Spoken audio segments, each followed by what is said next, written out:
हरे कृष्णा।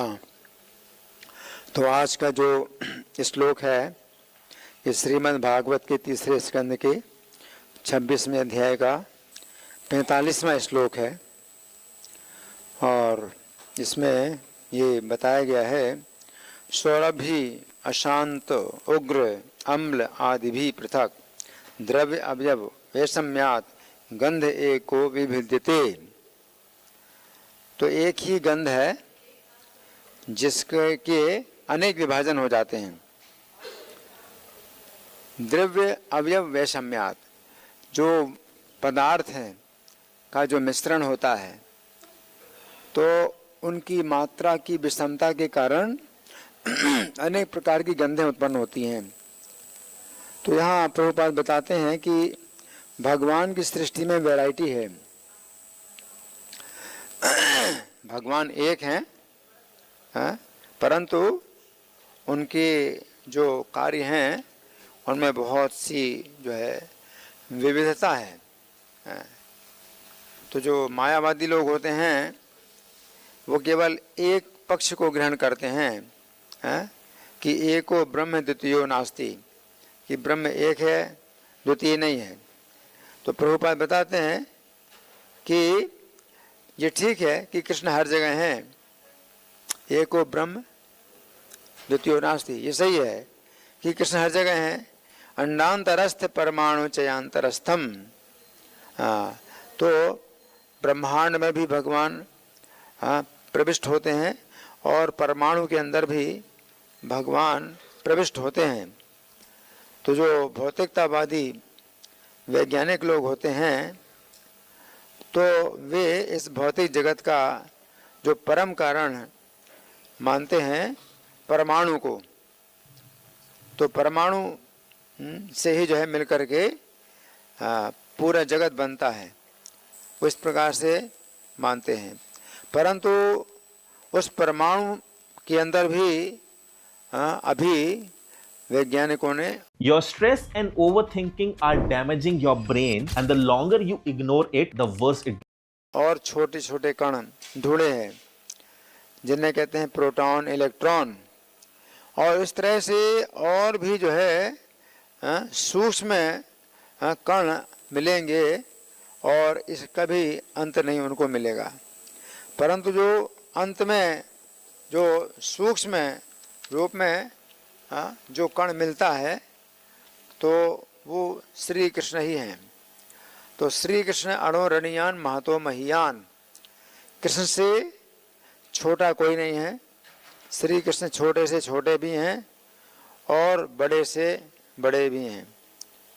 तो हम उनके किसी भी रूप की कल्पना नहीं कर सकते। वो कितने छोटे हैं इसका भी अंदाज़ा हम नहीं लगा सकते और कितने बड़े हैं इसका भी अंदाज़ा हम नहीं लगा सकते, है ना। तो भगवान के जो है बड़े बड़े रूपों की भी हम जो है अनुभव कर सकते हैं कि जैसे बड़े बड़े पर्वत हैं, हिमालय पर्वत है, ये भी भगवान का एक रूप है।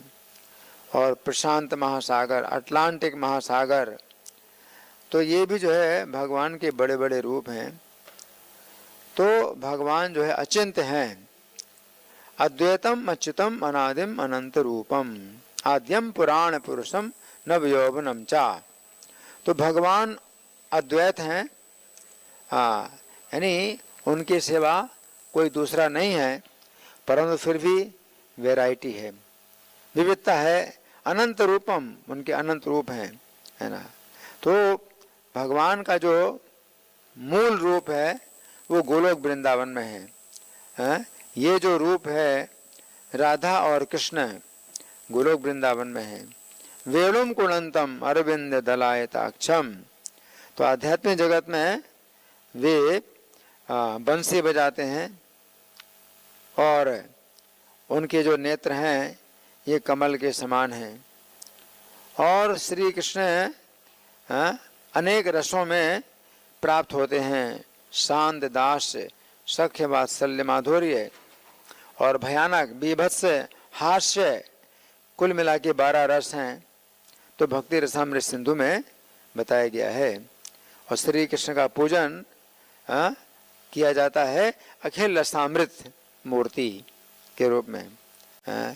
उसी प्रकार से अनेक प्रकार के स्वाद होते हैं और सब जब मिल जाते हैं तो श्री कृष्ण अखिल रसामृत। वेदों में कहा गया है रसो वैसा, रस का अर्थ है जो आस्वादन है।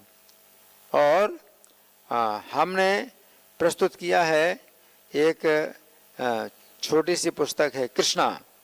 कृष्णा ही समस्त आनंद के भंडार हैं। तो रस का अर्थ है आनंद। और हर वस्तु का जो है अपना एक स्वाद होता है। तो जितने भी स्वाद हैं वो श्री कृष्ण में हैं, इसलिए उनको कहा जाता है रसो वैसा।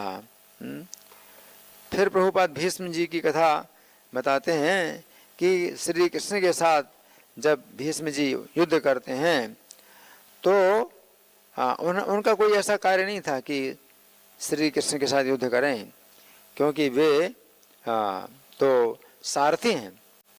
परंतु कभी कभी जो शत्रु होते हैं वो घोड़ों का भी वध कर देते हैं, सारथी का भी वध कर देते हैं। तो इस प्रकार से अर्जुन बहुत ही खतरे में पड़ गए। चूँकि भीष्म ने दुर्योधन को वचन दिया था, दुर्योधन निंदा करता था अपने पितामह की कि आप पूरी शक्ति से युद्ध नहीं कर रहे हैं, और चूँकि आपका स्नेह है दूसरे पक्ष में है, आपके जो दूसरे जो पौत्र हैं पंच पांडव, उनके प्रति आपका स्नेह है, इसलिए आप अपनी पूरी शक्ति से युद्ध नहीं कर रहे हैं। तो ये बहुत बड़ा अपमान होता है क्षत्रिय का। तो भीष्म जी ने वचन दे दिया कि 5 पांडवों को अगले दिवस वे मार डालेंगे। तो ये चुनौती थी कृष्ण को, और कृष्ण ने वचन दिया था कि भी युद्ध नहीं करेंगे। और भीष्म ने प्रतिज्ञा की कि 20 रुपए पर डे से कम में 1 करोड़ का इंतजाम हो जाए तो जी हाँ, एक्सिस मैक्स लाइफ इंश्योरेंस कि अगर कृष्ण नहीं युद्ध करेंगे तो और अपने मित्र अर्जुन को की रक्षा नहीं करेंगे तो वे अर्जुन फिर बचेंगे नहीं।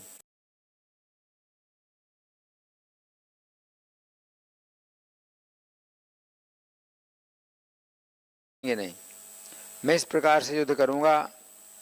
तो इस प्रकार से वो युद्ध कर रहे थे। अर्जुन का रथ है टूट गया, टुकड़े टुकड़े हो गया, और अर्जुन खतरे में पड़ गए। और कृष्ण समझ गए कि भीष्म चाहते हैं कि मैं अर्जुन की ओर से युद्ध करूं, अन्यथा अर्जुन नहीं बचेंगे। तो भीष्म जी को प्रसन्न करने के लिए तो चूँकि भीष्म चाहते थे कि या तो कृष्ण युद्ध करें अथवा उनका मित्र अर्जुन मारा जाएगा, इसलिए कृष्ण ने निश्चित किया कि वे अपने मित्र अर्जुन को किसी प्रकार से भी बचाएंगे। और भीष्म को ये दिखाने के लिए कि हाँ वे युद्ध कर रहे हैं, उन्होंने अपनी प्रतिज्ञा तोड़ दी। और उन्होंने प्रतिज्ञा की थी कि युद्ध नहीं करेंगे, परंतु भीष्म ने प्रतिज्ञा की कि या तो उनको युद्ध करना होगा और अन्यथा उनका मित्र मारा जाएगा।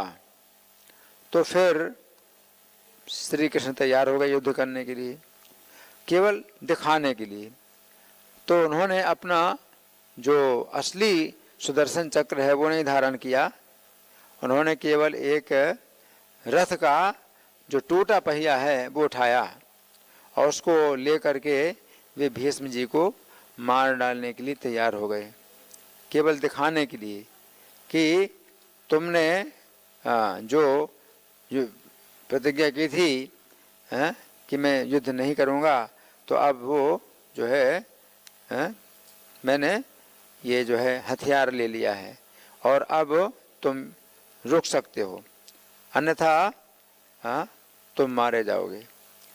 तो इस प्रकार से उन्होंने अपनी प्रतिज्ञा तोड़ी, और जब कृष्ण इस प्रकार उनको मारने के लिए आ रहे थे उस टूटे हुए पहिए को लेकर के, तो भीष्म जी को बहुत ही सुख प्राप्त हुआ।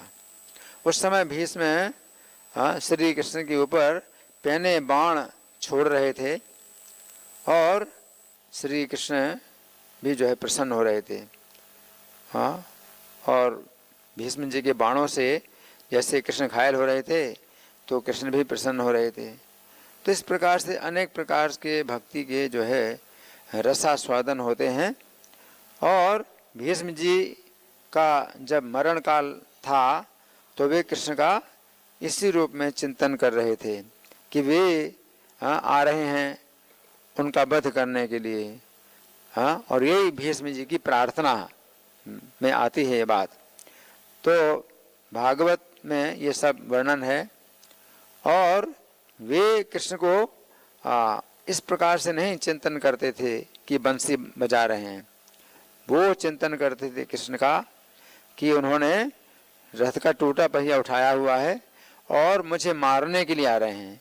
और ये रूप जो है भीष्म जी को बहुत ही प्रिय लग रहा था, है ना। तो इस प्रकार के अनेक प्रकार के रस हैं। तो यहाँ प्रभुपाद ये समझा रहे हैं कि श्री कृष्ण एक हैं परंतु उनमें अनेक प्रकार की विविधताएं हैं, वैरायटीज़ हैं। और हमें श्री कृष्ण को इस प्रकार से समझना चाहिए। धन्यवाद। ग्रंथा श्रीमद्भागवतम की जय। श्रील प्रभुपाद की जय।